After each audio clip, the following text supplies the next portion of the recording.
హిందూ ఐకమత్య కోసమే ఉన్న ఏకైక పార్టీ శివసేన పార్టీ. అది మీ స్టేట్మెంటా? No, it's not my statement. అందరికీ తెలిసిందే కదా అది. నాకు తెలియదండి.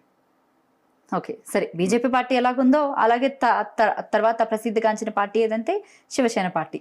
ఓకే ఓకే, శివసేన పార్టీలో కూడా హిందూ దేవాలయాలు కూడా అంటే హిందూ దేవుళ్ళు కాదా అంటే ఈ సాయిబాబాకి సంబంధించి ఎవరు కూడా ఇతను హిందూ దేవుడు కాదు అని చెప్పేసి ఎవరు ఎందుకు అబ్జెక్షన్ చెప్పలేదంటారు? ఆల్రెడీ టోల్డ్ యూ అండి, politics is all about number game. So ఆ 51 కోసం ఏమైనా మాట్లాడతారు, ఏమైనా చేస్తారు. Don't consider politics and politicians. అయితే మీరు ఫస్ట్ చేయాల్సిన దేవుళ్ళ మీద లేకపోతే ఈ ట్రస్టుల మీద వీళ్ళ మీద కాదు, పొలిటీషియన్స్ మీద కదా. That's what we are doing. Politicians మీద ఫైట్ చేస్తున్నాం కదండి. ప్రతి ఎలక్షన్ అప్పుడు కూడా పాలిటీషియన్స్ వెళ్ళి డిమాండ్ చేస్తూ ఉన్నాం, మా హిందువుల కోసం మీరు ఏం చేస్తున్నారు, బీసీల కోసం ఇదంటారు, ఎస్సీల కోసం ఇదంటారు, క్రైస్తవుల కోసం ఇదంటారు, ముస్లింల కోసం ఇదంటారు, అందరికీ బెనిఫిట్స్ ఇస్తూ ఉంటారు. And how about Hindus, what about Hindu temples? మేము క్వశ్చన్ చేస్తూనే ఉన్నాం కదా. లాస్ట్ టైం హిందూ డిక్లరేషన్ ప్రకటించాలని ప్రతి రాజకీయ పార్టీ దగ్గరికి వెళ్ళాం. టీడీపీ మేనిఫెస్టోలో కూడా పెట్టింది ఆ హిందూ డిక్లరేషన్ని. మరి మేము ఫైట్ చేయబట్టే కదా పెట్టింది. రైట్. అయితే ఈ మధ్య కాలంలో కొంతమంది యూట్యూబర్స్, సో కాల్డ్ ఇన్ఫ్లుయెన్సర్స్ అని చెప్పుకునే వాళ్ళు వేరే దేశంలో ఉంటూ అక్కడ ప్రపంచ యాత్రికుడు అనే పేరుగాంచిన ఒక నా అన్వేష్ అనే ఒక వ్యక్తి మీకు తెలిసే ఉంటాడు. ఆయన గారు చేసినటువంటి కొన్ని కామెంట్స్ మీ దృష్టికి నేను తీసుకున్నాను. సీతాదేవికి సంబంధించి నిండుగా చీర కట్టుకున్నా కూడా, ఇటు ద్రౌపది కూడా నిండుగా చీర కట్టుకున్నా కూడా ఎందుకు వాళ్ళ మీద రేప్ అటాక్స్ జరిగాయి అని చెప్పేసి ఆయన గారు మాట్లాడడం జరిగింది. అలాగే నిన్న మళ్ళీ నాలుక మడత పెట్టి నేను అన్న మాట అలాగా కాదు, ఎందుకు తీసుకెళ్లారు అంటే వాళ్ళు ఇంత పద్ధతిగా ఉన్నా కూడా రేప్ అటాక్స్ అవి జరగట్లేదు, ఎవరి ఫ్రీడమ్ వాళ్ళకి కల్పించాలి కదా. ఒకవేళ నా కామెంట్స్ పట్ల ఎవరైనా అసంతృప్తి చెంది ఉంటే నేను క్షమాపణ చెప్తున్నాను అన్నారు. దీన్ని అసలు మీరు ఏ రకంగా చూస్తారు? ఇక్కడ ఫస్ట్ ఆఫ్ ఆల్ నా అన్వేషణ అనే వ్యక్తికి హిందూ గ్రంథాల మీద, పురాణాల మీద ఏమాత్రం అవగాహన లేని వ్యక్తి. ఆడు ప్రపంచం అంతా ఎక్కడెక్కడో తిరుక్కుంటూ ప్రపంచంలో కనపడిన బ్రోతల పనుల్ని లేకపోతే ఈ వేశ్యావృత్తులు వాటికల్ని చూపించేసుకుంటూ ఇదే దేశానికి అభివృద్ధి లేకపోతే అభివృద్ధికి కొలమానం అని మాట్లాడుతున్నవాడు. ఇప్పుడు థాయిలాండ్ వాడికి గొప్ప, చైనా వాడికి గొప్ప, అమెరికా వాడికి గొప్ప, దుబాయ్ వాడికి గొప్ప. ఎందుకు గొప్ప అంటే వాటి కరెన్సీ వాల్యూ ఎక్కువ కాబట్టి. ప్రపంచ దేశాలన్నీ కరెన్సీ వాల్యూని పెంచుకోవటానికి కష్టపడుతూ ఉన్నాయి.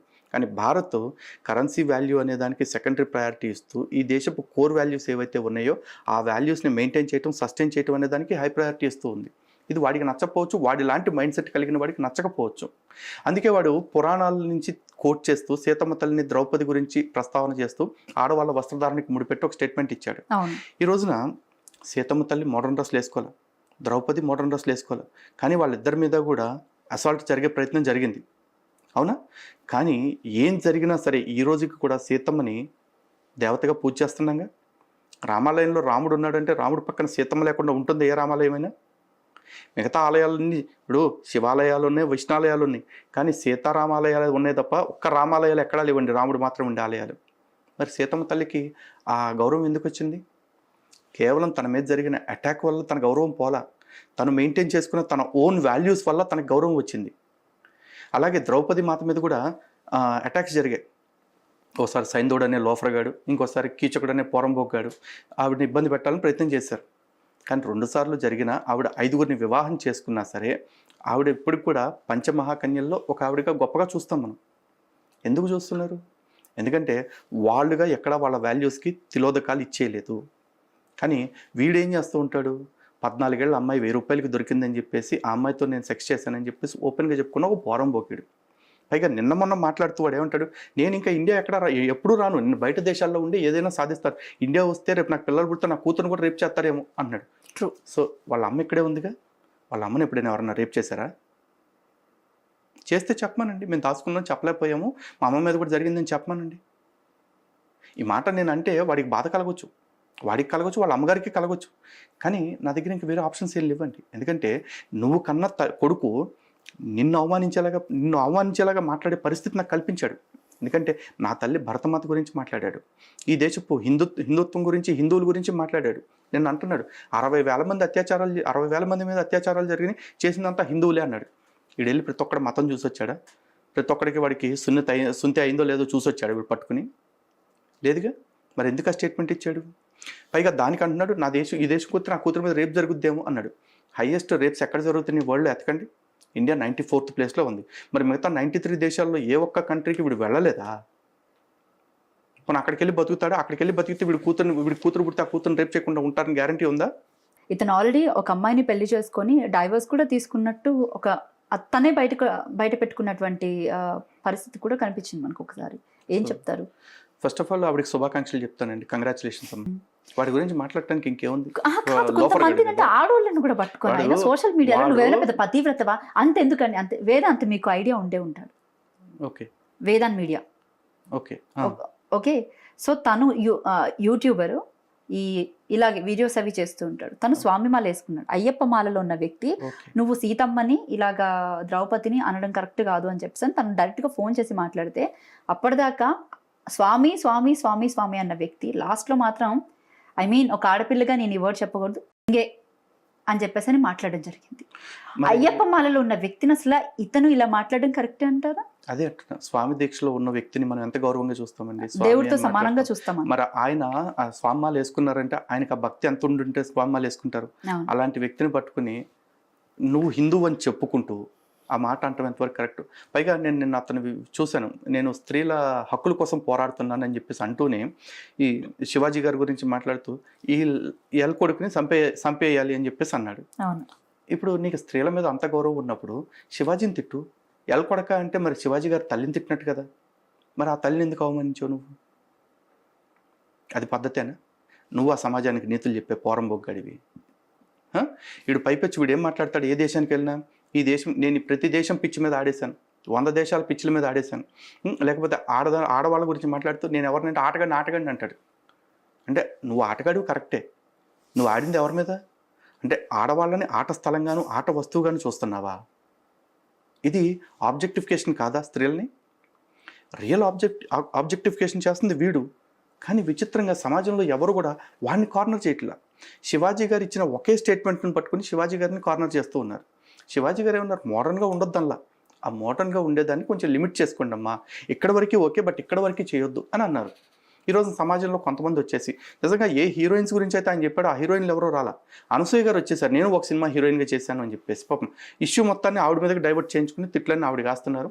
సో ఆవిడ దానికి తన హస్బెండ్కి సంబంధించిన ఇష్యూ తను చూసుకుంటారు. కానీ వీడు మాట్లాడుతూ బట్టలు వేసుకోవద్దని చెప్తే అంటావా నువ్వు అని చెప్పి నాగబాబు గారు కూడా వచ్చేసాడు. ఆయన బట్టలు వేసుకోవద్దని అనలేదురా బాబు, ఆయన ఏమన్నాడు? మితిమీరిన విశృంఖలత్వంతో కూడిన బట్టలు వేసుకోవద్దు అన్నాడు. నేను ఇప్పుకు తిరుగుతాను అనే స్వేచ్ఛ నీకు 100% ఉంది. ఇప్పుకు తిరిగే వాళ్ళు ఇప్పుకు తిరగండి, హాఫ్ కప్పుకునే వాళ్ళు హాఫ్ కప్పుకోండి, పూర్తిగా కప్పుకునే వాళ్ళు పూర్తిగా కప్పుకోండి. లేదు మేము ముస్లింస్ లాగా బుర్కాలు వేసుకుని తిరుగుతామంటే బుర్కాలు కూడా వేసుకోండి, అది మీ స్వేచ్ఛ. కానీ ఇలా తిరగొద్దమ్మా, ఇది భారతదేశం, ఇక్కడ కొంతమందికి మనకు పూర్వీకులు కొన్ని విలువలు నేర్పారు, ఆ విలువలు పాటిద్దాము అని చెప్పే హక్కు లేదు అన్నట్టుగా మాట్లాడుతున్నారు చూడండి, అది తప్పు అంటున్నా. శివాజీ కావచ్చు, గరికపాటి కావచ్చు, లలిత్ కుమార్ కావచ్చు, రాధగారు కావచ్చు, ఎవరైనా సరే 4 మంచి మాటలు చెప్తుంటే నచ్చితే తీసుకో, నచ్చకపోతే వదిలే. కానీ నాకు నచ్చని మాట చెప్తావా, నీ సంగతి ఏంటో తెలుస్తాను అంటున్నారు. పైగా మహిళా కమిషన్ వాళ్ళు శివాజీ గారికి నోటీసులు ఇచ్చి పిలిపించారట. మహిళా కమిషను నాకు అర్థం కానిది ఏంటంటే, గతంలో ఒక నాయకుడు మహిళల గురించి ఒక మాట అన్నాడు, even rape is inevitable, enjoy it అని చెప్పేసి అన్నాడు. ఒక మంత్రిగా ఉన్నాడు.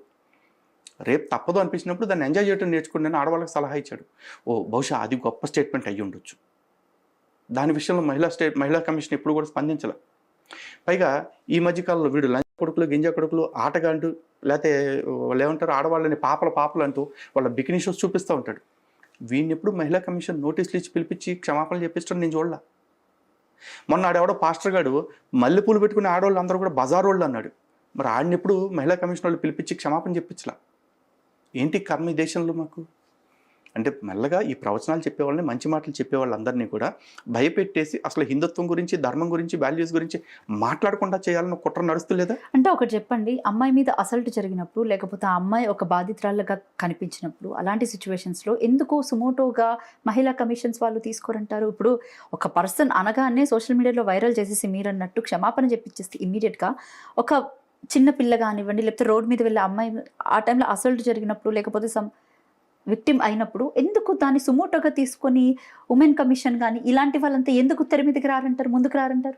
నేను అడుగుతున్నా అండి, మహిళా కమిషన్ని ఇప్పుడు మన ఛానల్ వేదికగా క్వశ్చన్ చేశాను నేను. ఇప్పుడు దీనికి సమాధానం మహిళా కమిషన్ చెప్పాలి. మహిళా కమిషన్ చైర్మన్ ఇప్పుడు ఎవరున్నారు మరి నాకు తెలియదు. ఆవిడ వచ్చేసి మాట్లాడాలి, శారద గారు. మరి ఆవిడే వచ్చి చెప్పాలి. ఎందుకంటే హై ప్రొఫైల్ కేసెస్, సెలబ్రిటీస్ కి సంబంధించిన వాటి మీద ఆవిడ స్పందిస్తారా? సొసైటీలో చాలా జరుగుతున్నాయిగా. మేము రీసెంట్గా కూడా ఒక ఇష్యూ జరిగింది. నేషనల్ కమిషన్ ఫర్ చైల్డ్ వెల్ఫేర్కి, నేషనల్ విమెన్ కమిషన్కి లెటర్ పెట్టుకున్నాం మేము. ఏమైంది అది? ఆవిడకి పరిహారం వచ్చింది, నష్టపరిహారం. స్టేట్ కమిషన్ ఏం చేసింది? ఆ సుమోటోగా మీరు ఎందుకు తీసుకోవాలి? అది సోషల్ మీడియాలో బాగా హల్చల్ అయింది. ఈ దిగంబర్ కాంబ్లే అనేవాడు ఒక ఆడపిల్ల మైనర్ బాలిక మీద అసాల్ట్ ట్రై చేశాడు. మరి వాడి మీద స్టేట్ కమిషన్ ఎందుకు యాక్షన్ తీసుకోవాలి? నేషనల్ విమెన్ రైట్స్కిను, national commission for child protection రైట్స్కి, నేషనల్ కమిషన్ ఫర్ షెడ్యూల్డ్ కాస్ట్కి, వీటికి వెళ్ళాం మేము. రైట్. మరి సీతాదేవి మీద, ద్రౌపది మాత మీద ఈ రకంగా కామెంట్స్ చేసిన వాడిని మీరు అందరూ ఎందుకు సైలెంట్ గా ఊరుకుంటున్నారు? అరెస్ట్ చేయించలేము కదా? సైలెంట్ గా ఊరుకోలేదు. లేదు, ఆల్రెడీ కేసెస్ ఫైల్ అయినాయి. వైజాగ్ లో కానీ ఇంకా 2-3 పోలీస్ స్టేషన్స్ లో కేసులు ఫైల్ అయినాయి. వాడి దేశానికి వస్తుంది లేదు, వచ్చి పీకేది లేదు. వచ్చిన రోజున ఖచ్చితంగా పోలీసులు వాళ్ళ స్టైల్లో వాళ్ళు చెప్తే, మా స్టైల్లో మేము చెప్తాం. అంతకుమించి మీరు ఏం చేయలేరు అంటే, వేరే దేశాల్లో ఉన్నారు కాబట్టి ఏం చేయగలుగుతాం మీరు చెప్పండి. మీరు ఒక సలహా ఇస్తే అది చేస్తాను నేను. అక్కడున్న పోలీసులకి ఇన్ఫార్మ్ చేసి కమ్యూనల్ వైలెన్సెస్ ఇక్కడి నుంచి సృష్టిస్తున్నారు. ఆ దేశాల్లో ఈ చట్టాలు లేవు కదా, బ్లాస్ఫెమీ లేదు కదా. బ్లాస్ఫెమీ ఇండియాలో కూడా లేదు.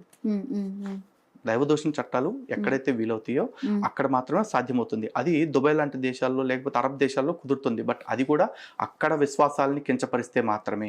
హిందూ దేవుళ్ళని తిట్టాడు కాబట్టి అక్కడ యాక్షన్ తీసుకోండి అంటే అది అవ్వదు. బికాస్ చట్టానికంటూ ఒక పరిధి ఉంటుంది. ఆ పరిధిని దాటి అతిక్రమించినప్పుడు ఆ చట్టం ఆ పరిధిలో మాత్రం యాక్షన్ తీసుకోగలుగుతుంది. ఎక్కడ పడితే అక్కడికి వెళ్ళిపోయి కానూన్ కా హాత్ లంబా అనేది సినిమా డైలాగ్కి పనికొస్తుంది. భారతదేశంలో వరకే మీకు హాత్ లంబా, ఇప్పుడు బయట దేశాలకు వెళ్ళి చేసేది ఏం లేదు కదా. సో ఇప్పుడు ఫైనల్గా మీ మీద దిల్సుఖ్ నగర్ షిరిడి సంస్థ వాళ్ళు ఎవరైతే, సాయిబాబా సంస్థ వాళ్ళు ఎవరైతే మీ మీద కేసు పెట్టారో వాళ్ళకి మీరు ఏమైనా చెప్పదలుచుకున్నారా? మరి థ్యాంక్స్ చెప్పదలుచుకున్నాను. దేనికండి?